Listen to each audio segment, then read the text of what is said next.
จาติว่าเป็นน้ำก็ลั่งมาหลอนเขียมปลาจาติว่าเป็นต้งเป็นนาบะมีแมงดาก่อนลังว่ามีต้นเข้าจาติว่าเป็นเก้าไม้ใหญ่บะมีตกโตก่อนลังว่ามีนกเกา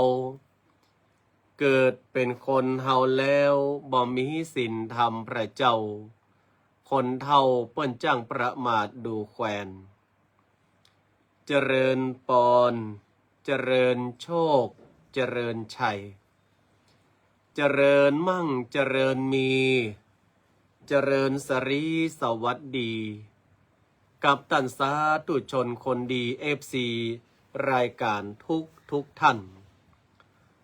มาพระมาแล้วหนาญาติโยมศรัทธามาฟังพระครูวิโรจน์ชยาภรณ์ในค่ำคืนนี้อาตมาภาพได้นำรายการธรรมะหนึ่งกำลังใจสไตล์ล้านนาโดยอาตมาพระครูวิโรจน์ชยาภรณ์มาปากับบรรดาศรัทธาญาติโยมท่านสาธุชนกันแดมค่ำคืนหนึ่งหลังจากที่อาตมาภาพได้เดินทางไปปฏิบัติศาสนกิจตวาเลยมาได้ออกรายการวันนี้ก็ต้องอนุโมทนากับศรัทธาญาติโยมทุกท่านที่ได้เป็นห่วงเป็นใยอาตมาภาพเพราะว่า2-3 คืนที่ผ่านมานั้นที่จริงก็อาการอาตมาภาพก็ไม่ได้ว่าไอตลอดคืนแต่ว่าอย่าง1 ชั่วโมงจะไอสัก2 ครั้งแต่มันก็มีบ่อย1 ชั่วโมงไอ2 ครั้งเกิดจากเสมหะทำให้การพักผ่อนนั้นบ่ค่อยเพียงพอแต่ใดตื่นมาเมื่อเจ้าก็เป็นสลึมสลือไอฉันน้ำเกลือแร่เพื่อที่จะประคับประคองรักแถมประการหนึ่งก็เป็นที่น่ารำคาญน้อมการไอประเภทนี้นี่นะมันจะเป็นช่วงหัวค่ำไปจนถึงช่วงเช้ามืดก็เลยตัดสินใจว่าวันนี้ไปที่โรงพยาบาลป่าซางก่อนเมื่อไปโรงพยาบาลป่าซางก็เลยไปขอเปิ้นว่าอันดับแรกขอเอ็กซเรย์ปอดเอ็กซเรย์สวงอกก็มันคาใจว่ามันจะเป็นไปตังปอดตังไออย่างกาเพราะว่าไอมาเมินในขณะที่หมอเปิ้นก็บอกว่าถ้าเอ็กซเรย์ปอดเนี่ยอาจจะมีค่าใช้จ่ายแต่มาภาคก็บอกว่ามาเป็นยังก็ใครหูว่ามันจะเป็นจะได้เพื่อความสบายใจหมอพวกก็เลยคืออาตมาภาพเข้าเอ็กซเรย์ปอดก่อนเมื่อเอ็กซเรย์ปอดเรียบร้อยแล้วก็นั่งรอหมอเพื่อที่หมอนั้นเพิ่นจะได้ประเมินอาการเบื้องต้นในขณะที่รออาตมาภาพก็หันฝ่ายเทคนิคเจ้าหน้าที่เพิ่นหล่นกันจุนจันอุ่นอันแล้วก็รอเมินค คนไข้ก็มาจ้าหามีก็ลองเมินแตะเมินว่าเป็นว่าระบบคอมพิวเตอร์ของโรงพยาบาลห้องตรวจนั้นมันเสียว่าสถาญาติโยมทั้งหลายแล้วนั่งรอสักกำหนึ่งมันเป็นภัยบ่ฮู้นะเอาทุเรียนมากินที่โรงพยาบาลแม่ตมาภาพก็ลูกหนีแล้วลูกหนีแหมกลิ่นทุเรียนกระตรบอบอวนกลายเป็นผู้ประสบภัยไมเกรนขึ้นทันทีเลยที่จริงโรงพยาบาลเนี่ยมันน่าจะเอาทุเรียนมากินเนาะเพราะว่าคนประกอบบางคนประกอบมาชอบแต่ก็เขาก็ว่าเพื่อน พอคุณหมอเรียกอาตมาภาพก่อนได้ไปปะคุณหมออาตมาภาพก็บอกว่าอยากจะขอพ่นยาขยายหลอดลมให้มันลาบดีนอนดีคุณหมอเฮ้ยอาตมาภาพก่อพี่รำพันให้คุณหมอฟังว่ามันได้รับดีนอนดีก็เป็นสมึงสะจึงเนี่ยหมอเปิ้นก่อเอาหูฟังนั้นมาตรวจให้อาตมาภาพมาฟังแล้วก็พอผลเอ็กซเรย์อาตมาภาพก็มาได้หานะหมอเปิ้นพอคนเดียวเปิ้นบอกว่าอาการอาตมาภาพยังมาถึงขั้นที่จะต้องไปพ่นยาเตื้อนะยังมาถึงขั้นที่ต้องพ่นยามันไอเรื้อรังมาอาจจะมีการอักเสบอยู่บ้างเปิ้นก็เลยให้ยาแก้อักเสบมากินอาตมาภาพก็ไข้หูเนาะก็เลยว่าหมอ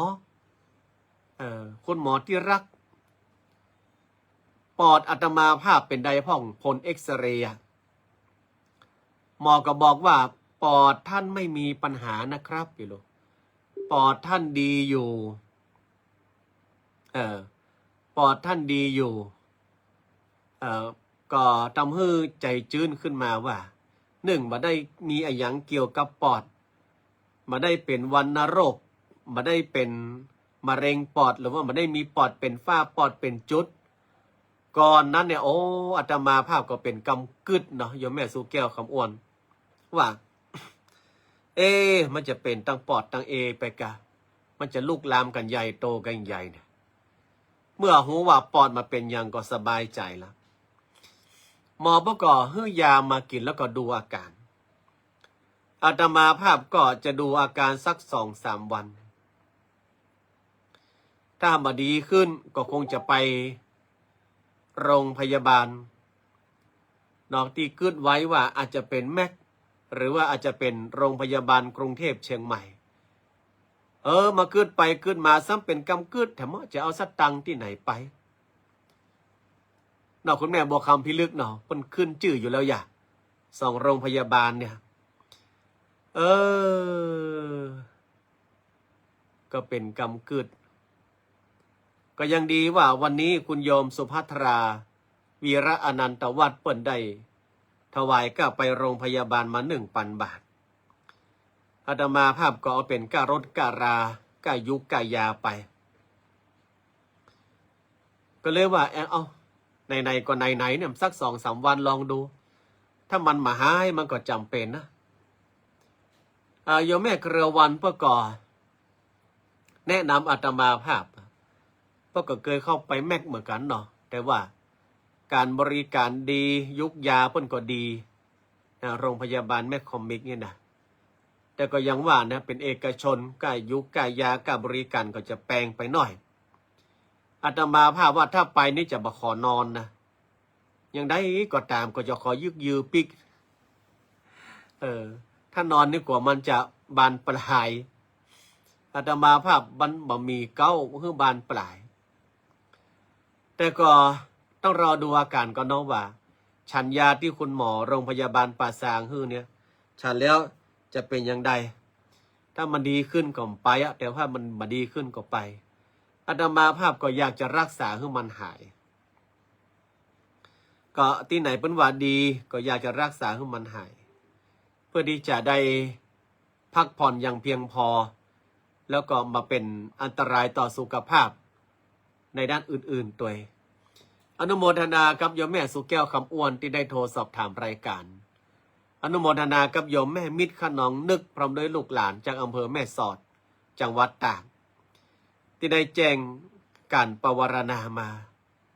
อนุโมทนากับสถาญาติโยมที่ได้แสดงความห่วงใยแล้วก็หลายๆคนก็แนะนำทุกหลากหลายวิธีที่จะให้อาตมาภาพมีสุขภาพที่ดีขึ้นเนาะเพราะหลายๆท่านก็บอกว่าโอ้เป็นมาเมินนักแกอีแม่ก็นึกว่าหายแล้วนี่เพื่อมาป้ายมกรรมก็ยังเหมือนเก่ายังมาหายเตื้ออาตมาภาพก็ขอใช้คำว่าเงึดตัวเก่าเหมือนกันเนาะเงึดตัวเก่าเหมือนกันก็บอกโหจะเยอะใดแล้วก็เลยว่ารักษาไปตามนั้นก่อนกันแล้วกันนี่ก็เอามาโอ้มาจ่าเฮือตันทั้งหลายได้ฟังก็ถือว่าอาตมาภาพยังโชคดีที่ยังมีศรัทธาสาธุชนได้ฮือความเป็นห่วงเป็นใยได้ฮือการอุปถัมภ์ กายุกายาที่จริงอาตมาภาพก็หลายๆคนบอกก็แนะนำเนาะแนะนำว่าก็เอาเงินวัดเงินวาไปแต่มาภาพก็ไม่อยากจะใช้เงินวัดเพราะก็หูสถานะเงินวัดตัวเก่าอยู่ก็เลยว่าประคับประคองกันไปก่อนก็ต้องขออนุโมทนากับศรัทธาญาติโยมเนอะวันนี้ที่นำรายการมาเจ้าหน่อยเพราะว่าตะกี้ออกไปพอตังนอกฟ้าแมปเป็นที่เหมือนกันนะที่ไหนฝนตกฝนซึ้งแล้วก็บอกกันได้ในเรื่องของการดูแลตู้เจ้าทรงอาพาธเนี่ยในสมัยก่อนอาตมาภาพจะขอยกให้ท่านทั้งหลายได้ฟังพระองค์พระสัมมาสัมพุทธเจ้าของเฮานี่ก็เคยดูแลตู้เจ้าหรือว่าทรงอาพาธดูแลอย่างใดด้วยในสมัยหนึ่งพระพุทธเจ้าได้ทรงเสด็จหรือว่าเตวไปกับพระอานนท์ก็ได้ทอดพระเนตรหันตู้เจ้าตนหนึ่งกำลังอาพาธอยู่ง่ายๆคือว่านอนจมกองขี้กองเยี่ยวอยู่นะเม้นบึงมีการไม่งนต่อมส่งองค์พระสัมมาสัมพุทธเจ้า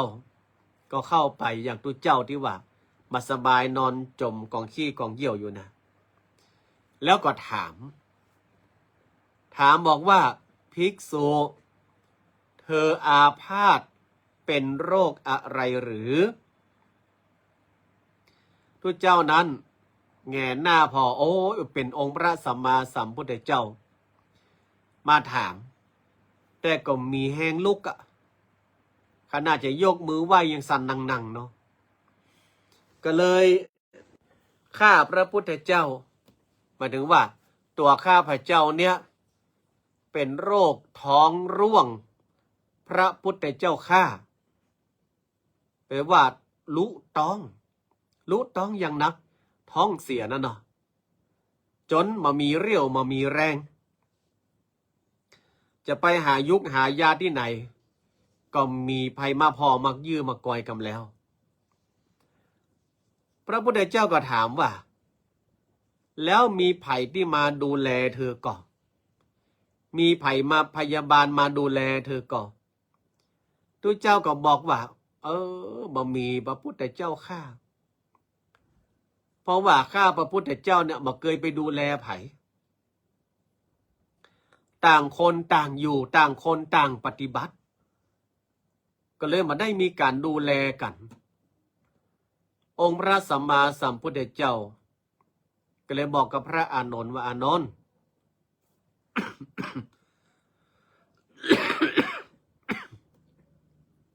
บอกว่าอานนท์เธอไปตักน้ำให้ตถาคตหน่อยเหรอตถาคตจะอาบน้ำให้ตัวเจ้าตัวนี้จะล้างขี้ล้างเยี่ยวมันนี่พระอานนท์ก็ไปตักน้ำมาพระพุทธเจ้าก็บอกพระอานนท์ปกตัวเจ้านั้นนั่งตักน้ำนั้นหดล้างขี้ล้างเยี่ยวเปลี่ยนผ้า นุ่งผ้าครองใหม่คือดีที่สุดอะ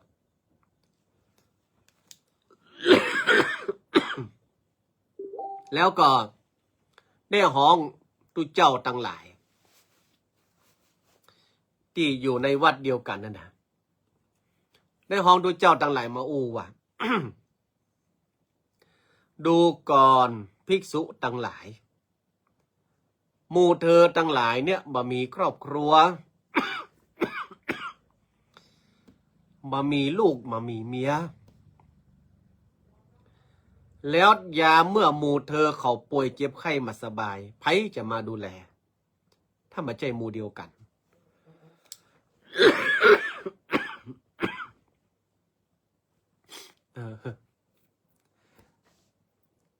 ถ้ามาใจหมู่เดียวกันไผจะมา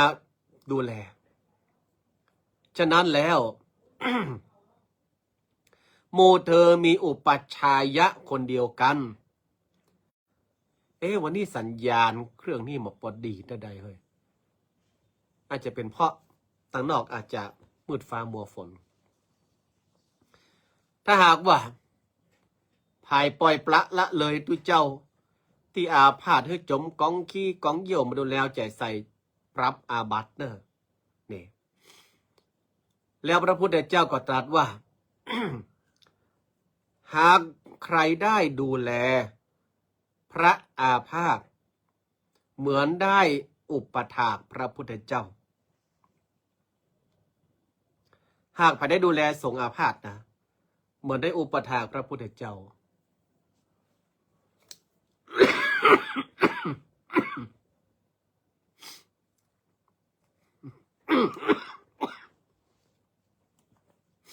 ดังนั้นก็